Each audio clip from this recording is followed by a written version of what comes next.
எப்போவுமே நம்ம அவங்கள மாதிரி வரணும் இவங்கள மாதிரி வரணும் அப்படின்னு சொல்லிட்டு நினச்சிட்டு நம்மளையே நம்ம ஏமாற்றிக்கிறவே கூடாதுங்க. நம்மளுக்கு என்ன இருக்குது, கடவுள் நம்மளுக்கு என்ன கொடுத்துருக்கார், அதை வச்சு வாழ நம்ம பழகிக்கிறணும். அதை விட்டுட்டு இன்னொருத்தன் நல்லா இருக்கிறான் அப்படின்னு பார்த்து நம்மளை நம்ம என்ன செய்யக்கூடாது, கெட்ட வழியில் போய் ஏதாவது அந்த மாதிரி பணம் சம்பாதிச்சிடலாம், இப்படி சம்பாதிச்சிடலாம், அவனை மாதிரி நம்மளும் பெரிய ஆள் ஆயிடலாம் அப்படின்னு சொல்லிட்டு உங்களுடைய வாழ்க்கையை நீங்கள் கெடுத்துடக்கூடாது. ஆமாங்க, இப்படி தான் என்னுடைய வாழ்க்கையில் சில பேருடைய சம்பவங்களை நான் பார்க்க வேண்டியது இருந்தது. ஒரு பணத்துக்காக தங்களுடைய வாழ்க்கையே அழிச்சுக்கிட்டாங்க. அந்த மாதிரி தன்னுடைய வாழ்க்கையை வாழவே முடியாத அளவுக்கு அழிச்சுக்கிறக்கூடிய வாழ்க்கை உங்களுக்கு தேவையே இல்லை அப்படின்றது என்னுடைய கருத்துங்க. படுக்கிறதுக்கு ஒரு சின்ன ரூமு, அதுக்கப்புறம் நம்மளுக்கு ஒரு தேவையான அளவுக்கு சாப்பிட்றதுக்கு ஒரு சாப்பாட்டுக்கு ஒரு பணம், அல்லது நம்மளுக்கு ஒரு வாழ்கிறதுக்கான ஒரு சின்ன வசதி உள்ள ஒரு வீடு, இது இருந்தாலே போதுங்க. இந்த அளவுக்கு இருந்ததா போதும். அதை தாண்டி கார் வச்சுருக்கதை பார்த்து நம்ம கார் வாங்கணும் அப்படின்னு சொல்லி கடனாலேயே இஎம்ஐ கட்ட தேவையில்லை.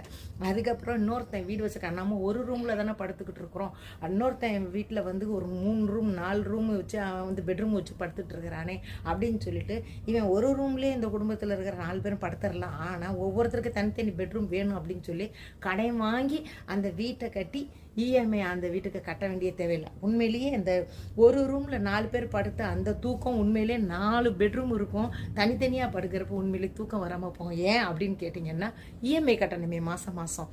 அதனால் தயவு செஞ்சு அடுத்தவனை பார்த்து இவனை பார்த்து நம்ம வாழணும், இவங்களை பார்த்து வாழணும். நம்ம உற்றார் உறவினர்கள் இவ்வளோ பெரிய பணக்காரங்களும் இருக்காங்க, நம்மளோட ஃப்ரெண்டு இவ்வளோ பெரிய பணக்காரங்களும் இருக்காங்களே, இவங்கள போகிற நம்ம மாறணும் அப்படின்னு சொல்லிட்டு நம்ம இந்த மாதிரி ஒரு நம்மளுக்கு நாமளே சூடு போட்டுக்கிட்டோன்னு வச்சுக்கோங்களேன், உண்மையிலே வாழ்க்கை எங்கேயோ கொண்டு போய் நம்மளை கீழே பாதாளத்துக்கு தள்ளி விட்டுரும். அதனால் இருக்கிறத வச்சு சந்தோஷப்பட்டுக்கிட்டோன்னு வச்சுக்கோங்களேன், வாழ்க்கை உண்மையிலே மன ரம்யமாகவும் இருக்கும், ஒரு நிம்மதியான வாழ்க்கையாக இருக்குங்க. ஆமாம், என்னை சுற்றி இருக்க சில பேர் தன்னுடைய வாழ்க்கை நிறைய அழிச்சுக்கிட்டாங்க.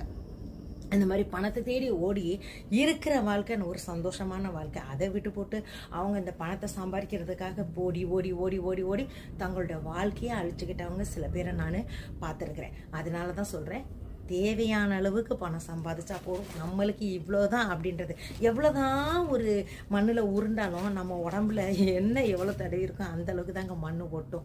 அதனால் நம்மளுடைய எனர்ஜிக்கு கடவுளுக்கு தெரியும் நம்ம இப்படித்தான் இருக்கணும். முயற்சி தன் வெற்றி தரும் அப்படின்னு சொல்லி சொல்கிறோம், ஆனால் அந்த முயற்சி நல்ல வழியில் இருக்கணுன்ற அப்படின்றது தான் என்னுடைய கருத்து. ஏன் அப்படின்னா, இந்த முயற்சி நீங்கள் தப்பான வழியில் பணம் சம்பாதிக்கிறதுக்காக யூஸ் பண்ணிட்டீங்கன்னு வச்சுக்கோங்களேன், அது உண்மையிலே உங்களுடைய வாழ்க்கையை எங்கேயோ கொண்டு போய் அஸ்தமனம் மாக்கிறோம்.